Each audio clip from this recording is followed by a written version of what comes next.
Bonsoir, il est 18h sur Grand Lille TV et tout de suite on fait un point sur l'actualité de la métropole lilloise de ce mercredi 2 janvier avec un récapitulatif des hausses qui vous attendent donc ce mois-ci.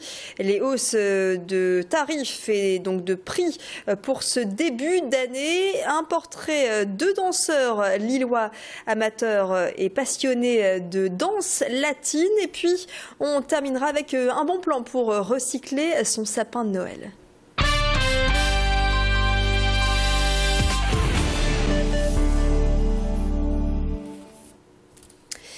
Et parmi les hausses prévues pour 2013, récapitulatif avec les factures de gaz et d'électricité qui vont grimper, plus 2,4 à 2,5%. La redevance audiovisuelle va augmenter de 6 €. Le timbre-poste enregistre une hausse de 2,8%. Et puis la bière enregistre une hausse de 160% de sa TVA, ce qui augmente le prix de 20%. Mauvaise nouvelle également pour les usagers de Transpol car le prix du ticket augmente et passe de 1,40 € à 1,50 €. Les abonnements augmentent également et le carnet de 10 tickets passe de 11,40 € à 12,50 €. Chez Transpol, cette hausse est justifiée par le doublement de la capacité du métro, les rénovations ou encore l'amélioration de la signalétique. Mais qu'en pensent les usagers de Transpol? La réponse au micro de Mathilde Espinas. Franchement, ça a fait un trou dans le budget. Et on n'a plus envie d'acheter nos tickets, ça revient trop cher. Vous vous dites un trajet pour 1,50 €, c'est trop cher. C'est pas possible. Je ne prends pas souvent le métro, donc ça ne m'a pas interpellée. Je pense que pour ceux qui doivent le prendre régulièrement, oui, mais nous, on a la chance de prendre que très occasionnellement.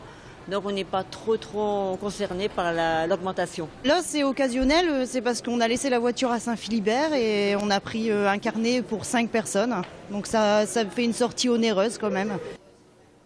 Rumba, salsa, cha-cha, les danses latines sont en vogue et les passionnés sont de plus en plus nombreux. Près de chez nous, à l'image de Mélodie et Samuel, ils pratiquent la danse de salon en couple et participeront au championnat de France de danse latine en mars prochain. Elle a commencé la danse à 5 ans, lui à 4 ans. Depuis, ils s'entraînent régulièrement pour améliorer leur performance. Tout ceci grâce à leur solide complicité et à leur formation de danse classique. Macha Grunessen les a rencontrés.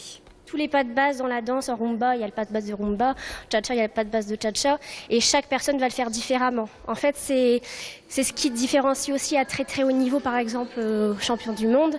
Les 6 finalistes ont un style complètement différent, et c'est vrai qu'après, il y a tel ou tel style, plaît à tel juge, et puis... Après, c'est un style, le style est aussi à travailler. Les tenues aussi, c'est très important. La façon de se maquiller, la façon de se tanner, s'amuser. Voilà. Tout est mis en jeu en fin de compte. Ça va jusqu'au bout des ongles, jusqu'aux chaussures. Donc, c'est vraiment un travail aussi bien, oui, c'est physique et sur les chorégraphies, en fait, il y a énormément de choses à prendre en compte, quoi. Et en ce début d'année, les bonnes résolutions sont nombreuses. Arrêter de fumer ou encore passer plus de temps en famille. Mais parmi le top des résolutions, il y en a une qui arrive en tête, faire du sport. Dans ce club de remise en forme de Marc-en-Barœul, de nouveaux clients apparaissent chaque année en cette période. Objectif pour certains, perdre du poids. Mais pour d'autres, il s'agit tout simplement d'entretenir sa forme ou bien de préparer son corps au sport d'hiver qui approche. Les raisons sont multiples. Alors quelques conseils de remise en forme de la part d'un coach sportif au micro de Macha Grunessen. Il vaut mieux rester comme on faisait avant, faire ces petites séances, ne pas changer ses habitudes, c'est pas parce qu'on a fait des excès. Voilà, au fur et à mesure des semaines, le rééquilibre va se faire tranquillement au fur et à mesure, il n'y a pas de souci. Un petit peu de cardio pour travailler au niveau de son endurance cardio-respiratoire. Un petit peu de renforcement musculaire, surtout là, cette période-là, on va partir au ski bientôt, donc il faut commencer à préparer le corps.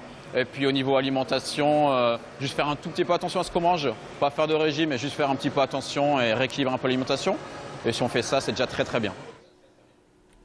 Qu'allez-vous faire de votre mieux rester sapin comme on de faisait Noël? La avant, meilleure faire ces petites option séances. reste celle du recyclage. La ville de Lille a installé des lieux de collecte, 7 points de collecte au total dans les quartiers Vauban, Moulins ou encore République.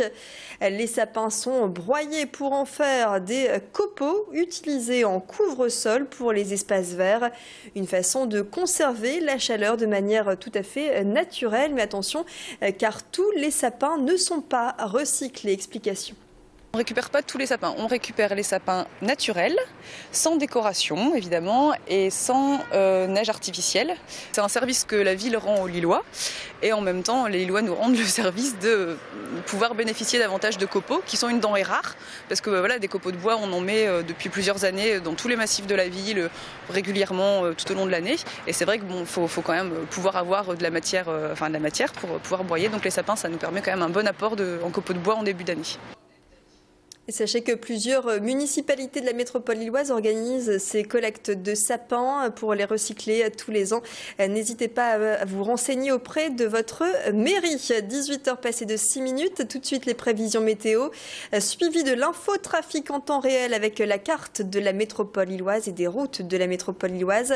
Excellente fin d'après-midi sur Grand Lille TV.